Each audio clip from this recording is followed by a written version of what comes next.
Hello everyone, আজকে আমরা Toyota Axio hybrid battery pack check up করছি। সো এটা চেক আপ করে কাস্টমারকে রেজাল্ট দিতে হবে যে হাইব্রিড ব্যাটারি প্যাকের কি কন্ডিশন। কাস্টমার একটু কনশাস যে এবং সেন্সিটিভ তার গাড়ির ব্যাপারে। সো এর জন্য উনি আমাদেরকে চেক আপ করতে দিয়েছেন।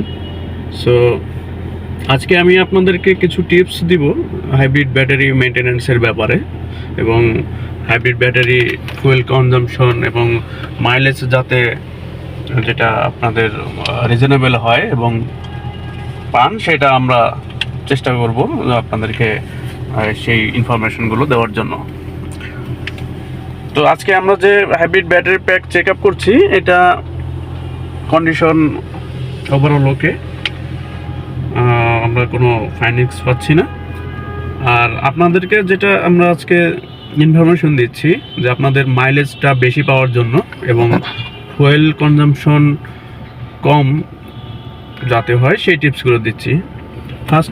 ফার্স্ট অফ অল হচ্ছে আপনারা ফুয়েল কনজাম্পশন কম বা মাইলেজ বেশি পাওয়ার জন্য অবশ্যই আপনাদেরকে হাইব্রিড গাড়িটা রেগুলার ড্রাইভ করতে হবে।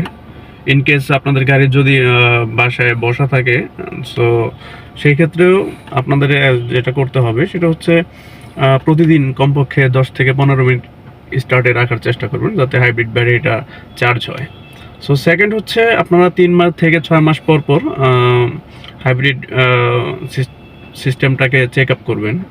সো এটা কম্পিউটারাইজড চেক আপ করালে আপনাদের হাইব্রিড ব্যাটারি প্যাকের যে হেলথ কীরকম আছে সেটা আপনারা জানতে পারবেন। এবং অবশ্যই হাইব্রিড ব্যাটারি 3 থেকে 6 মাসের মধ্যে সার্ভিসিং করবেন। আর হচ্ছে hybrid air system, cooling system যেটা বলা হয়, হাইব্রিড কুলিং সিস্টেমটাকে সবসময় আপনারা ক্লিন রাখার চেষ্টা করবেন যাতে করে ব্যাটারির হাইব্রিড এইচপি ব্যাটারির টেম্পারেচার হাই না হয়।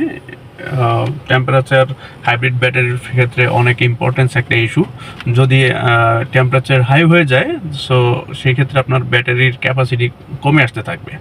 সো এই ক্ষেত্রে গুরুত্বপূর্ণ ভূমিকা পালন করছে হচ্ছে আপনার কুলিং সিস্টেম। সো আপনার কুলিং সিস্টেমটাকে যত ক্লিন রাখবেন, আপনার হাইব্রিড ব্যাটারি প্যাকের পারফরমেন্স তত বেশি পাবেন। অ্যান্ড অবশ্যই 6 মাসের মধ্যে একবার করে হাইব্রিড ব্যাটারি মেনটেন্যান্স বা সার্ভিসিং করবেন, এতে করে আপনাদের মাইলেজটা স্যাটিসফ্যাক্টরি হবে। সো এতটুকুই আপাতত টিপস। অবশ্যই ভালো কোনো টেকনিশিয়ান বা হচ্ছে প্রফেশনাল টেকনিশিয়ান দিয়ে, যারা হাইব্রিড ব্যাপার এক্সপার্ট, তাদেরকে দিয়ে কাজ করাবেন। এতে আপনার হাইব্রিড সিস্টেম লংজিভিটি আরও বাড়বে। জি, থ্যাংক ইউ।